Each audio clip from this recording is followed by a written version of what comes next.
अस्सलाम वालेकुम जी। ना कहना बहुत ज़रूरी है। उन सारी चीज़ों को, इंसानों को, हालात वाक़यात को जो हमारी ज़िंदगी में आने वाली ज़रूरी चीज़ों, इंसानों और हालात वाक़यात को रोक देते हैं। तो आज का टॉपिक बहुत ही ख़ास, जो पहले से ही चैनल पे हैं, उन्हें एक नई वीडियो में खुशामदीद। और मेरी जिन सहेलियों ने पहली दफ़ा देखने के लिए वक्त निकाला है, तारुफ़ करवा दूँ जी, मेरा नाम अनीसा है। पेशे के लिहाज से मैं एक टीचर हूँ, सर्टिफाइड एनएलपी प्रैक्टिशनर हूँ, सर्टिफाइड एनर्जी हीलर हूँ और as digital content creator share करती हूँ अपनी सहेलियों के साथ वो जो सीखने में सालों लग गए, इस यकीन के साथ कि किसी का सालों का सफ़र महीनों में तय होगा और किसी का महीनों का सफ़र दिनों में। टर्म्स में से ट्रांसफॉर्मेशन जर्नी कहते हैं। मेरी सहेलियों शऊरी तौर पे ख़ुद को बेहतर करने की कोशिश के सफ़र में एक कदम आगे बढ़ाते हुए, इस यकीन के साथ कि मेरी हर सहेली अपनी सबसे पहली कोच, अपनी सबसे पहली मोटिवेशनल स्पीकर और अपनी सबसे पहली एनर्जी हीलर खुद हो सकती है। आज का टॉपिक, नो कहना कब चाहिए। जब आपको लगे कि आपकी पर्सनल लाइफ में, क्योंकि हमारे इमोशंस अटैच होते हैं, मैं इसको दो एरियाज़ में बात करूँगी। पहले हमारी पर्सनल लाइफ, इमोशंस अटैच होते हैं और फिर ज़िंदगियाँ जुड़ी होती हैं। प्रोसेस ऑफ पेशेंस से ज़रूर गुज़रें। जो हमें कहा जाता है ना कि अल्लाह सब्र करने वालों के साथ है, तो वो सब्र जो है वो एक प्रोसेस का नाम है। मैनिफेस्टेशन, लॉ ऑफ अट्रैक्शन, हर जो कामयाबी के बारे में, पर्सनालिटी डेवलपमेंट, ट्रांसफॉर्मेशन जर्नी, इन सारी टर्म्स में जो बुनियादी एक की रखी जाती है, उसको कहा जाता है पेशेंस। तो प्रोसेस ऑफ पेशेंस से ज़रूर गुज़रें और उसके बाद भी जब आपको लगे कि ये वक्त है, इतने वक्त के बाद मैं आज भी खाली हाथ हूँ, तो यकीन कर लीजिए कि किसी नार्सिसिस्ट ने कभी नहीं बदलना। तो this is the time to say goodbye. इसी तरह से अगर हम प्रोफेशनल लाइफ की बात करें, तो जहाँ पे कोई भी इंसान आपकी personal, spiritual, financial, social boundary जो हैं उसे क्रॉस करने की कोशिश करे, तो फ़ौरन से पहले ना कह दीजिए। यकीन कर लीजिए कि risk is the promise of अल्लाह सुब्हानहू व तआला। यकीन कर लीजिए कि इज़्ज़त और ज़िल्लत उसके हाथ में है। फ़ौरन से पहले ना कहना सीख लीजिए। क्यों ज़रूरी है ऐसा करना? मेरी सहेलियों, कहा जाता है कि ज़िंदगी में रोशनी बने, रोशनी बांटे। दिए की मिसाल दी जाती है, लेकिन आपको पता है कि दिया किस चीज़ से बनता है? मिट्टी का दिया होता है, उसमें तेल डाला जाता है, फिर उसमें कॉटन की वो रुई की एक छोटी सी बना के पोनी सी रखी जाती है और फिर उसमें आग जलती है, जो अंधेरों में रोशनी बांटती है। आपने रोशनी तो बांटी दूसरों में, लेकिन आप ही बताइए कि अगर कोई नार्सिसिस्ट, जो खुद परस्त और खुद गर्ज इंसान, आपको जिससे चाहिए सिर्फ आपसे रोशनी, जो टेकर्स हैं, उन्हें अंदाज़ा नहीं होता कि आप उनके लिए कितना इन्वेस्ट कर रहे हैं। क्योंकि अगर आप ना कहने के फेस पे आएंगे तो फ़ौरन से नहीं आएंगे ना, प्रोसेस ऑफ पेशेंस से गुजरे हैं, तो उन्हें अंदाज़ा नहीं होता, क्योंकि उन्होंने कुछ इन्वेस्ट नहीं किया होता। उन्हें लगता है कि रिश्तों को चलाने की वन वे ट्रैफिक है। और फिर क्या होगा? आप अगर रोशनी तो बांटेंगे, लेकिन अगर वो तेल, वो दिया, वो भी अगर आपको लगता है कि आप उनके हवाले कर देंगी और फिर ये रिश्ता बच जाएगा, तो यकीन कर लीजिए कि ना तो आप बचेंगी ना रिश्ता। और हम इंसान ऐसे हैं, मासरत के साथ दूसरों के जनाज़ों पे बैठ के कहते हैं, बहुत अच्छी थी, ये भी किया, वो भी किया, लेकिन, और वो जो लेकिन के बाद का जुमला है, तो बेहतर है कि अभी से ना कह लीजिए। इसलिए ज़रूरी है किसी को नीचा नहीं दिखाना, तकब्बुर नहीं करना, किसी के साथ मुकाबला नहीं करना, सिर्फ अपने आप को बेहतर करना है, अपनी mental, physical, emotional, social, spiritual, financial health को बचाना है। तो इसलिए ज़रूरी है। और अगर हम इसे प्रोफेशनल लाइफ में बात करें, तो आपकी जो प्रोफेशनल रिप्यूट है, जो भी इंसान आपकी नीश पे अटैक करे, उसको बचाने के लिए आपको नो कहना ज़रूरी है। जो इंसान आपको जानबूझ के इस चीज़ में उलझाए, आपके स्किल्स का इस्तेमाल भी करे और आपको नीचा भी दिखाए, तो प्रोफेशनल लाइफ में इमोशंस को आप बुनियाद कभी मत रखिए। ये डिफरेंस होता है पर्सनल प्रोफेशनल लाइफ में। तो फ़ौरन से पहले नो कहना सीख लीजिए, क्योंकि कोई भी नार्सिसिस्ट जो है, कोई भी खुद गर्ज, मक्कार और फ़रेबी इंसान, आपकी जो बुनियाद है आपकी ज़ात की, वो सिर्फ इसे बर्बाद करेगा या करेगी। और इससे इससे क्योंकि उसका काम ही ये है, उसके पास अपना तो आइडिया है नहीं, तो वो इसलिए आपके साथ ऐसा करके आपको दबा के आपके साथ अपने साथ जोड़ के रखते हैं। ज़िंदगी में लीडरशिप की जो मैं सीख सकी हूँ 2 तरीके होते हैं। एक तो ये कि जहाँ पे होप दिलाई जाती है, उम्मीद के साथ, कोशिश के साथ, ये भी एक लीडरशिप का तरीका है। लोग उनके साथ जुड़ जाते हैं और फिर अपनी सारी सर्विसेज प्रोवाइड करते हैं। और जो दूसरी तरफ की जो लीडरशिप होती है, उसमें खौफ दिला के, आपकी कमज़ोरियों के बारे में पता करके उन्हें दबा के आपको काबू करने की कोशिश की जाती है, ताकि आपके स्किल्स को इस्तेमाल किया जाए।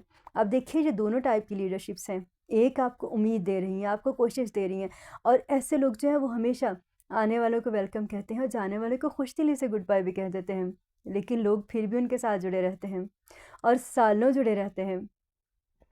ये क्या है? तो जहाँ पे आपको लगे कि आपकी कमज़ोरियों को और को जानने की कोशिश की जा रही है, आपकी जो बुनियाद है उस पे हमला करने की कोशिश की जा रही है, एक इंसान के प्रोफेशनल लाइफ के कुछ स्किल्स होते हैं ना, उन्हें गिराने की कोशिश की जा रही है, तो फ़ौरन से पहले ना कहते हैं। और ऐसे लीडर्स को ढूंढें जो जब आपका मन ऐसा होगा, आप अपने क्रिएटर के साथ जुड़ी होंगी, तो ऑटोमेटिकली आपकी ज़िंदगी में ऐसे लोग आ जाएंगे, ऐसे लीडर्स फ़ौरन से पहले आ जाएंगे, जो होप के लीडर होते हैं, उम्मीद देते हैं, लोगों को अपने साथ हमदर्दी से खड़ा करते हैं, और उनका रंग भी ज़्यादा गहरा होता है, आपको पता है, और वो बहुत सालों तक लोगों को साथ चला के अपने साथ खड़ा करते हैं। ये टीम बिल्डिंग के ये 2 बुनियादी असूल हैं।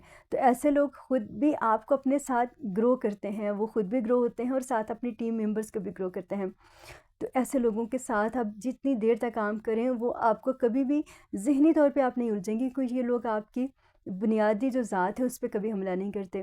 ये लोग कभी आपकी वैल्यूज़ पे अटैक नहीं करते, तो आपको बहुत अच्छा लगता है इनके साथ काम करना।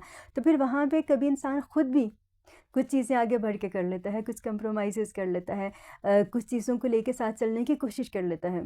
क्योंकि ये ज़िंदगी है, हमारे हिसाब से तो चलती नहीं, हमारे असूलों से चलती नहीं।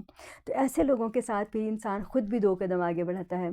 लेकिन जो इंसान आपको प्रोफेशनल लाइफ में इस तरह से कंट्रोल करने की कोशिश करे और फिर आपके स्किल्स से फ़ायदा ले, तो ऐसे इंसान हर वक्त आपको ना ज़हनी तौर पे दबा देते हैं। तो ऐसे इंसानों को फ़ौरन से पहले नो करके आगे बढ़ जाइए। फिर कैसे कहें, जी मेरी सहेलियों, पर्सनल लाइफ में हमारे बहुत सारे ये जो हमें इमोशनल टॉर्चर मिलता है और बहुत सारे ऐसे बिहेवियर्स को हमें फेस करना पड़ता है, उसका बुनियादी एक रवैया जो है बन चुका है, वो ये है कि जो भी कर ले माफ़ी तलाफ़ी तो हो ही जाती है, 2 बातें सुनाएगी मान जाएगी। तो मैं ये कहती हूँ कि किसी भी इंसान को, ज़रा गलती हम इंसानों में से किसी से भी हो सकती है, एक मौका ज़रूर दें, 2 मौके भी देते हैं, और उसके बाद लर्न टू से नो। क्योंकि जिस इंसान की आदत बन जाए,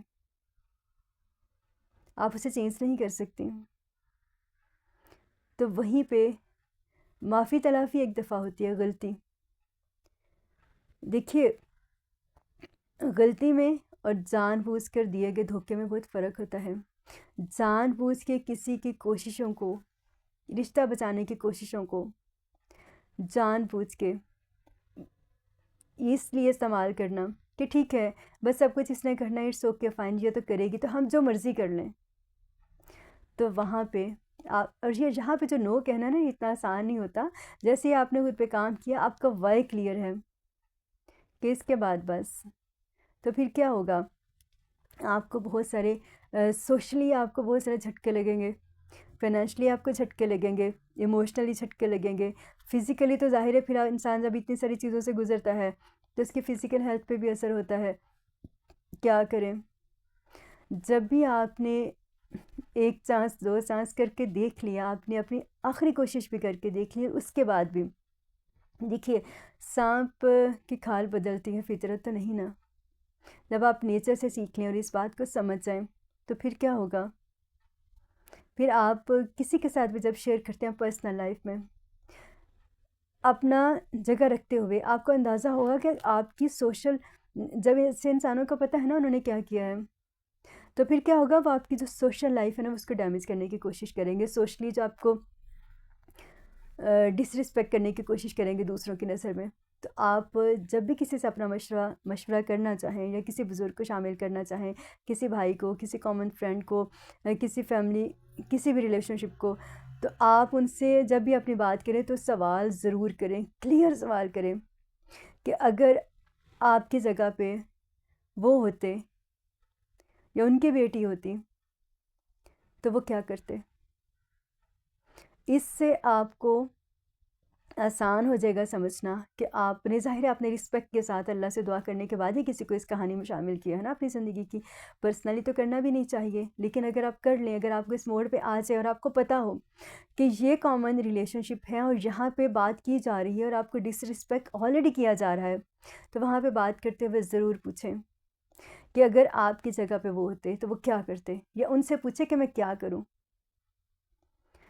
अल्लाह आसमान से कहा जाता है कि रब जो है वो हमारे लिए मदद कैसे करता है, वो इंसानों को भेजता है, मौक़े को भेजता है। तो रब के भेजे हुए इंसानों और मौक़े को पॉजिटिवली यूज़ करें, वो आपके लिए हैं, उस सूरत हाल से आपको निकालने के लिए हैं। फिर अगर हम प्रोफेशनल लाइफ की बात करें तो अपने स्किल्स पे काम करें। इंसान के जितने उसके स्किल्स अच्छे होते हैं, जितना उस पे काम करता है, उतना उसमें नो कहने की पावर ज़्यादा होती है। आपको पता है आपने नो कहा है तो उसके बाद risk is the promise of अल्लाह सुब्हानहू तआला, लेकिन वो कोशिश तो करनी पड़ेगी। आपको अपने स्किल्स पे काम करना है, आपको अपने आप को तैयार करना है कि आपको प्रोफेशनल लाइफ में किन चैलेंजेस को फेस करना पड़ सकता है और आपने उसमें से कैसे निकलना है। जैसे ही आप नो करें, आप स्विच करें। आपको प्रिपेयर होना चाहिए उससे 2 कदम आगे बढ़ने के लिए, क्योंकि ज़िंदगी गिराती है। अब चॉइस हमारे पास है कि हम गिरते हैं, या जब गिरते हैं तो फिर उठते कैसे हैं। तो मेरी सहेलियों, नो कहना सीखिए, लेकिन उसके साथ ये भी सीखिए कब, क्यों और कैसे। फिर मुलाकात होती है किसी और वीडियो में, किसी ऐसे ही लर्निंग के साथ। रब के हवाले।